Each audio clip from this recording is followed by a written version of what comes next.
talked with a couple of you, and nice meeting you tonight. I'm Katie Upman, 5th grade teacher here in room 12. This will be my 14th year of teaching. Most of the time has been in 5th grade. I've taught everything from 3rd through 8th grade. I've taught public, private, I even homeschooled a girl. I worked in a tech startup for a while, onboarding employees, so I've been everywhere, and 5th grade is absolutely my favorite. We also have a second teacher this year in the classroom, Mr. Matthews. He's a resident with the Alder program, so he's learning how to be a teacher, and he'll slowly be taking over lessons in the classroom, but I'll always be monitoring everything that goes on in here and coaching him. So he started taking over science today, which was really fun for him and the kids. And you may receive dojo messages from both myself and Mr. Matthews, but he is fully informed on confidentiality rules and all of that, so feel free to talk with him or myself. Okay, so 5th grade curriculum is super fun. We are starting to dive into the world of chapter books, getting away from picture books, but still enjoying them, but pushing ourselves into the higher chapter book levels. We do an intensive reading program in here called Linda Mood Bell that will help students with their fluency. That's their reading out loud and being able to pronounce the words, and also their comprehension. So if your kiddo struggles with reading, then this is absolutely the best place for them.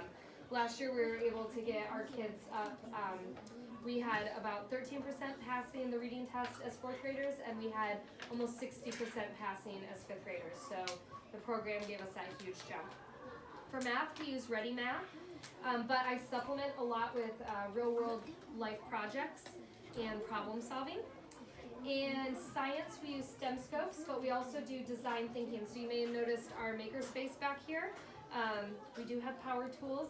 The kids are not allowed to use the saw or the staple gun, don't worry. But you may hear them come home and talk about the makerspace.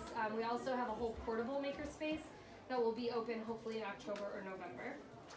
And social studies, we get U.S. history, which is, I think, the best social studies unit there is. So for Native Americans, we recreate artifacts, and they have to guess the tribe that the artifacts are from.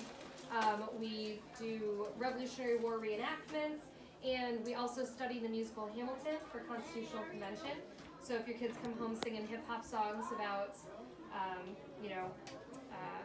Constitutional Convention, it's kind of fun. Homework in here. Homework is very light. I don't like to assign a lot of homework because I want the evenings to be family time.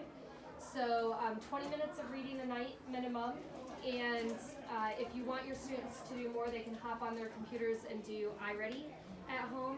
If you don't have access to a computer, just spend time talking to your kids. Just let them have that relaxing downtime.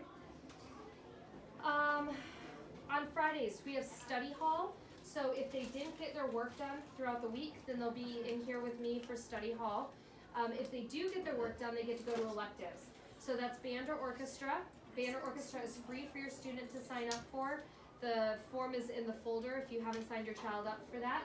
But if they're not in band or orchestra, then they get to pick from STEM, which is science, ukulele, computer programming, art, outside PE games, silent reading, or they'll be in here with me for study hall. So it's just a really fun taste in middle school where they get to rotate between teachers for a couple sessions. We have binders in here that we just got for the AVID program, and we're asking each night that you guys sign your student's agenda. Just have a little conversation with them about what they did during the day. We write everything down from the day on there, and they star what they haven't finished. So you're like, oh my gosh, this is all homework? No, that's so you can see what they're doing throughout the day. Anything with a star next to it is something they didn't finish in class. Science camp. Yeah, that needs to stop, thank you. We go to science camp in March. It's a week before spring break, so it's pretty great because we go there, we get totally wiped out, and then we have 2 weeks off for spring break. If you're interested in chaperoning, we have a sign-up sheet over here, and we'll also have a meeting in December about that. Chaperones go for free. And students, it's $325 for camp. Thank you so much. You can just leave it all there.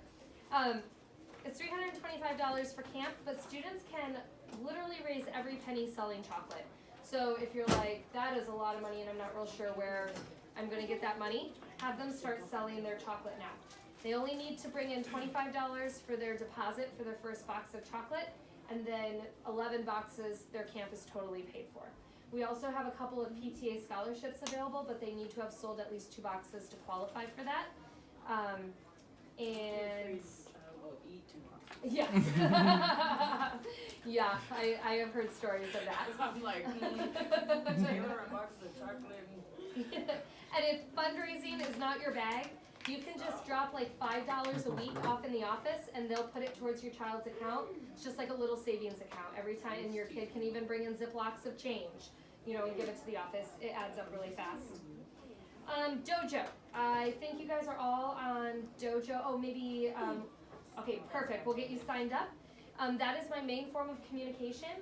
I occasionally communicate about behavior issues in the classroom, but mostly I use it to send you pictures and videos of your child. So you absolutely want to be on there because it's so much fun to see what your kid is doing during the day. And I take pictures of every form and flyer that is sent home. So if your child is really bad about bringing all the messages home, then just watch Dojo and they'll come through on there for you. Dojo points. The kids get Dojo points for everything in here. They get their signature and their agenda, Dojo point. They pass an iReady lesson, 5 Dojo points. They can also lose Dojo points. So if they have to go back to their backpack for something, minus a Dojo point. We're trying to get them used to middle school where they're not allowed to go back to their lockers. They can trade 5 Dojo points in for a Starbucks. And Starbucks, 3 Starbucks gets them a hot chocolate, or they can use their Starbucks in the school store on Wednesdays in the cafeteria. Headphones. Headphones are an absolute must in here. We use them every single day. They have holders up here, and they also have pencil pouches in their binder that they can keep them in.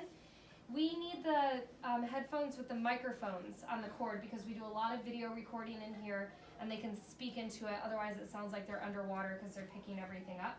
And if you try to watch their videos that I send home, your ears are going to bleed. So I have purchased a pair of headphones for every student in here with the microphone on the cord. But if they lose it or it breaks, they're going to have to replace it because I will go broke buying headphones all year. But they do have them at the Dollar Tree. So if you're at the Dollar Tree, dig in the bins of headphones and just grab like a pair or 2 to keep on hand in case your child's headphones break. We have a 1,000 book challenge in here for the year. We're trying to read 1,000 books as a class. So in your child's binder, you may see a book tracker.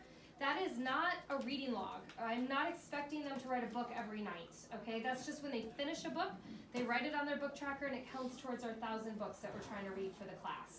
They should be reading on average a book a week because accelerated reader quizzes are going to start in the next few weeks and they need a quiz a week for that to pass a quiz. But I'm not looking for that to be filled out with the signature and the minutes that they're reading every night.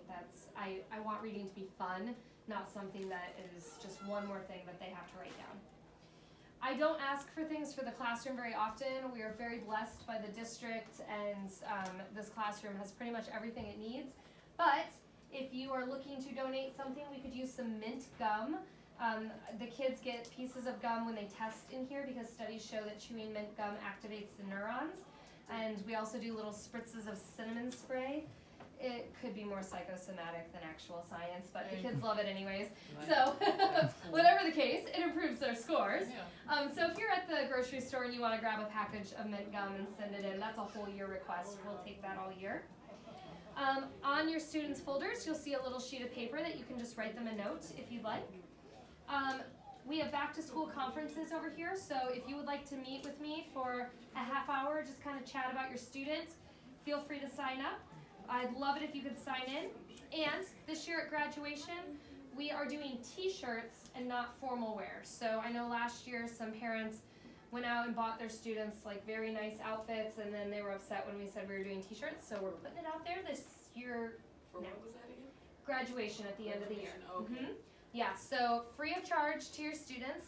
They'll get a really nice shirt. It has all their names on the back and a cool picture on the front with black bottoms, so skirt or pants or whatever they want to wear, just no shorts. Yeah, so that's pretty much all I have up here. If you guys have any questions, just let me know, and I'm always available over Dojo for you. Okay. Thank you. and the